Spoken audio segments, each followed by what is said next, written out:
Okay, we're going to go over painting Alpha 1 Generation 1 Outdrive here. First thing I did is I put a couple rags over the shafts there, make sure nothing will get sucked into the water ports here. Most important step here is the preparation, so we're going to scuff all this up. You can see right there, you know it's oxidized when there's a bunch of white crust coming out under there, so what we're going to do is scrape all that off, get this cleaned up as best we can.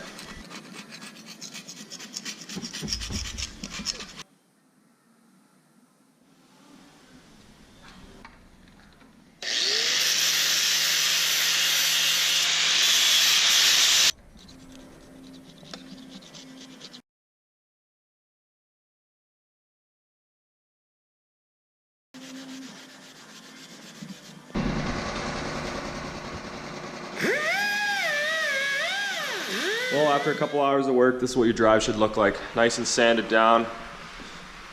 You can see here, that's where it's all oxidated and pitted. And then here, it's nice and, this paint is smooth. It's because I know it's bonded nice and well there. The best paint is the paint that comes right from the factory. So I shoved a couple morettes in here. I don't want paint getting in there. Tape your water intake and the drain hole. I put a little plug in there. And then these little stainless steel guys on the top. So one other thing too, I wiped the whole thing down with mineral spirits, and then Scotch-Brite the whole thing. This is why you wipe it down. That was a white cloth. That's how much dirt's on there.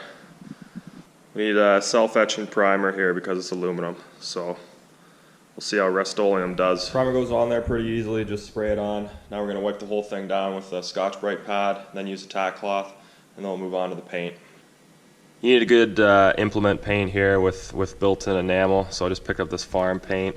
It's fortified with polyurethane, so that'll go hard as a fingernail. Good for in the water all the time. So for this first layer, I just used the paintbrush. It went on all right. If you keep going over the same spot, after it sort of tacks up, you'll see the paintbrush marks. But I think for the next coat, I'm going to get my spray gun out just to see if I can make this coat look like glass. Plus I haven't got my gun out in a bit, so it'll be fun to get that out. But it's pretty easy actually. You can get pretty good results just with the paintbrush. The other thing with the spray gun too is I'll be able to get in all these little nicks and crannies that the paintbrush can't get in. And that'll be better for paint coverage, more even spray.